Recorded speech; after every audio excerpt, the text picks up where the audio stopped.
수익을 향한 질주가 시작됐습니다. 지금 시장은 젠슨 황의 한국 방문 소식으로 뜨겁게 달아오르고 있습니다. 삼성전자가 마침내 엔비디아의 기준을 통과했다는 이야기와 함께 코스피가 9천까지 갈 수 있다는 기대감까지 번지며 투자자들의 관심이 집중되고 있죠. 하지만 정작 핵심은 다른 곳에 있습니다. 이번 방문이 갖는 본질적인 의미가 무엇인지, 그리고 그 의미가 실제 어떤 기업의 실적으로 연결되는지까지 하나씩 짚어보겠습니다. 끝까지 함께하면 세 가지를 확인할 수 있습니다. 첫 번째는 삼성전자가 세계 최초라는 수식어를 얻으며 시가총액 2천조를 돌파했다는 평가가 나오는 배경입니다. 두 번째는 젠슨 황이 국내 기업 9곳과 접촉했음에도 시장이 강하게 반응한 종목은 단 2곳뿐이었던 이유입니다. 세 번째는 과열된 분위기 속에서 자산을 지키면서 기회를 포착하는 현실적인 전략입니다. 우선 이번 한국 방문이 왜 특별한지부터 살펴보죠. 사실 젠슨 황이 한국을 찾은 것은 이번이 처음이 아닙니다.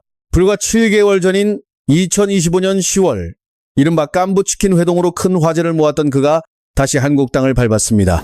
하지만 이번 일정은 성격이 전혀 다릅니다. 이전 방문은 GTC 행사와 연결된 공식 일정의 일부였습니다. 쉽게 말해 글로벌 행사 순회 과정에서 한국이 포함된 것이었죠. 그러나 이번에는 공식 행사 자체가 없습니다. 오직 한국의 협력사들과 사업 논의를 진행하기 위한 목적만으로 방문한 것입니다. 더 놀라운 점은 만남이 예정된 국내 기업 수가 9곳을 넘어선다는 사실입니다. 세계 시가총액 최상위권 기업의 최고 경영자가 특정 국가를 찾아 공식 행사 없이 비즈니스 미팅만 진행한다는 것은 결코 가벼운 신호가 아닙니다. 여기에 또 하나 주목할 장면이 있습니다. 2026년 4월 젠슨 황의 장녀 메디슨 황이 먼저 두산 로보틱스 연구시설을 찾았습니다.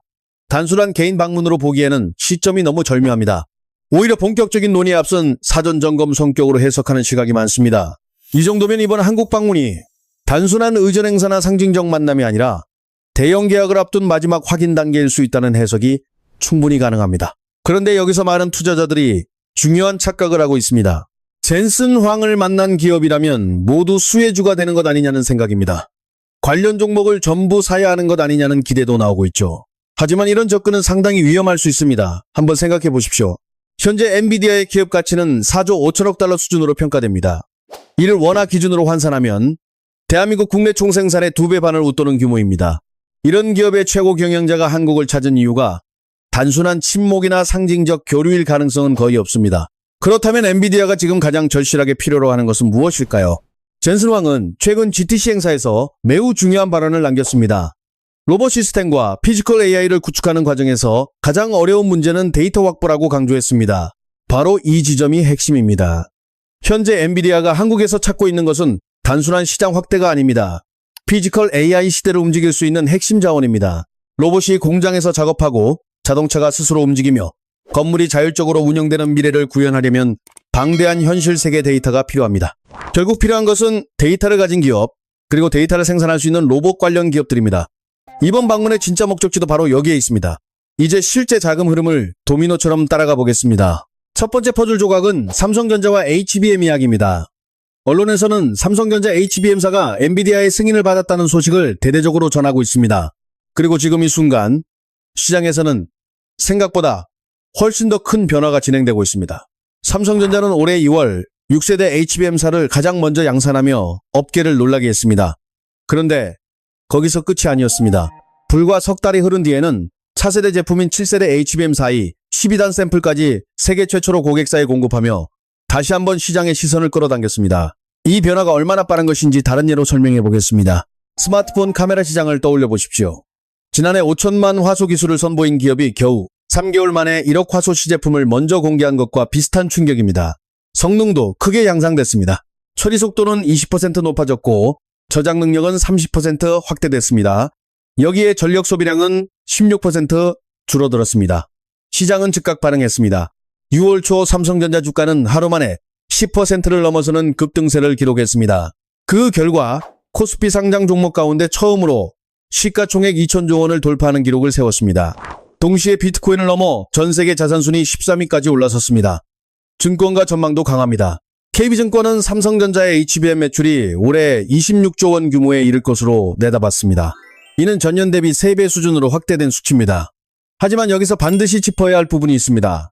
많은 투자자들이 HBM을 이야기하면 삼성전자만 떠올립니다. 그러나 실제 시장 구조는 훨씬 복잡합니다. 주요 분석기관인 카운터포인트 리서치 등의 전망에 따르면 2026년 엔비디아 공급 기준 HBM 시장 점유율은 SK하이닉스 55%, 삼성전자 29%, 마이크론 17% 수준으로 예상되고 있습니다. 즉 기술 경쟁력에서는 삼성전자가 강한 모습을 보여주고 있지만 현재 공급 물량 측면에서는 SK하이닉스가 앞서 있다는 의미입니다. 이 사실을 모른 채 삼성전자만 바라본다면 전체 그림의 절반만 보는 셈입니다.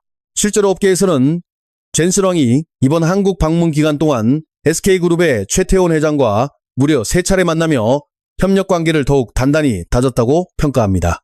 결국 HBM 시장이 성장할수록 삼성전자와 SK하이닉스 모두 수혜를 받을 가능성이 높다는 이야기입니다. 승자는 한 곳만이 아니라는 뜻입니다. 그리고 이제 두 번째 흐름으로 넘어가겠습니다. 이번 방문에서 가장 확실하게 존재감을 입증한 기업은 의외로 두산 로보틱스였습니다. 앞서 언급했듯이 젠슨 황의 장녀 메디슨 황이 사전에 방문했던 장소가 바로 두산 로보틱스 연구센터였습니다. 이미 그때부터 시장에서는 의미 있는 신호로 받아들였습니다. 여기에 더해 젠슨 황은 한국 일정 중 잠실에서 열린 두산 베어스 경기에 시구자로 나섰습니다. 겉으로 보면 단순한 스포츠 행사처럼 보일 수 있습니다. 하지만 업계에서는 이를 두산그룹과의 협력 관계를 공식적으로 보여주는 상징적 무대로 해석하고 있습니다. 주가 흐름도 이를 뒷받침했습니다. 방문 이후 시장 전체가 흔들렸습니다. 코스피가 9.67% 하락하는 조정 국면에 들어갔지만 두산 로보틱스는 오히려 8.45% 상승했습니다. 대부분 종목이 내려가는 상황에서 혼자 상승했다는 것은 시장이 해당 기업의 가치를 다르게 평가하고 있다는 의미입니다.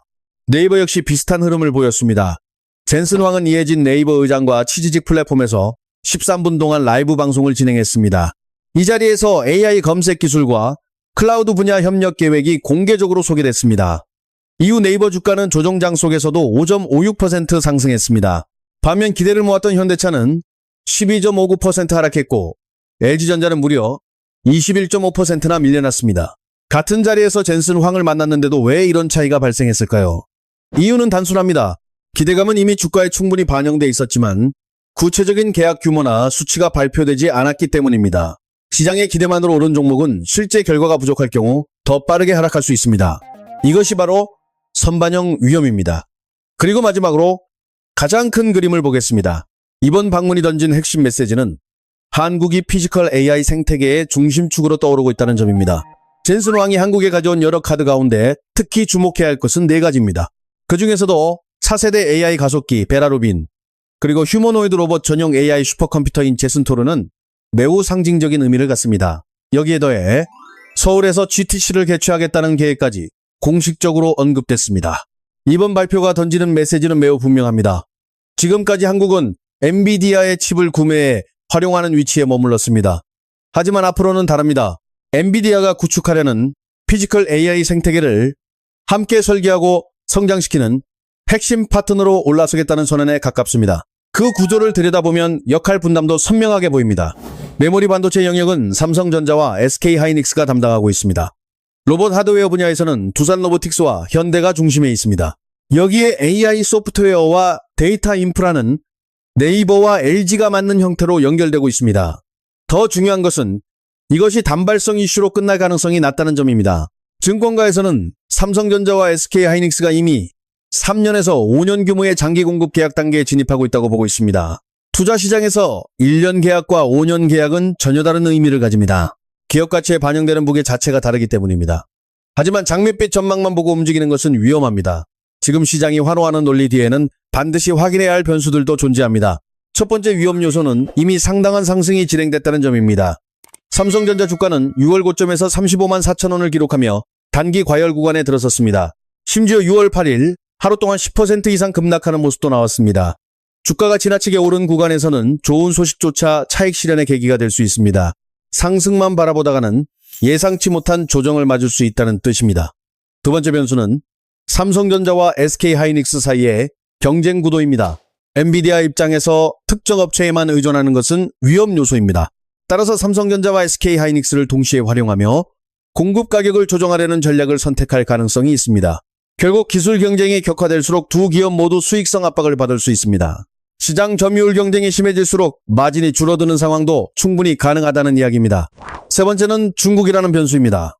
현재 중국의 메모리 기업들 역시 HBM 개발 경쟁에 뛰어들고 있습니다. 미국의 수출 규제가 일정 부분 제동을 걸고 있지만 규제가 완화되거나 중국 기업들이 기술 장벽을 돌파하는 가능성은 언제나 열려 있습니다. 만약 그런 변화가 현실이 된다면 지금의 시장 구도 역시 다시 흔들릴 수 있습니다. 그렇다면 투자자는 어떻게 움직여야 할까요? 아직 관련 종목을 매수하지 않고 현금을 보유하고 있는 사람이라면 과열된 분위기에 휩쓸려 무작정 뛰어들 필요는 없습니다. 7월 중에는 한 차례 숨고르기 구간이 나올 가능성이 있습니다. 그 시점을 기다리면서 삼성전자, SK하이닉스, 두산로보틱스 가운데 한두 종목을 나누어 매수하는 접근이 더 현실적일 수 있습니다. 이미 수익권에 있는 투자자라면 이야기가 조금 다릅니다.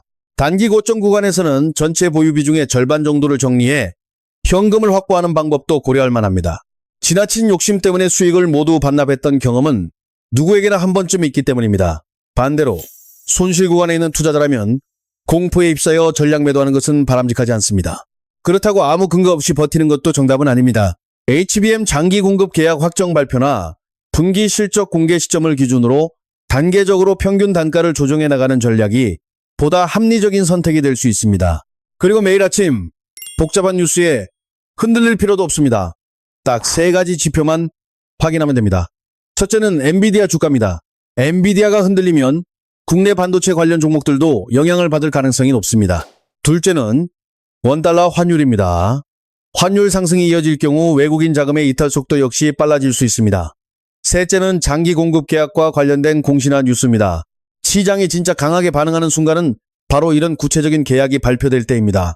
결국 중요한 것은 매일 쏟아지는 소음이 아닙니다. 이 3가지 신호등이 초록색인지 빨간색인지만 확인하면서 자신만의 원칙을 지키는 것입니다. 이번 분석을 통해 젠슨 황의 한국 방문이 갖는 의미와 실제 수혜 구조가 더욱 선명하게 보였다면 좋겠습니다. 앞으로도 주목할 종목과 경제 이슈를 꾸준히 살펴보며 시장의 흐름을 냉정하게 추적해 보겠습니다. 영상이 도움이 되셨다면 관심과 응원 부탁드립니다. 앞으로도 함께 시장을 분석하며 더 좋은 기회를 찾아가겠습니다.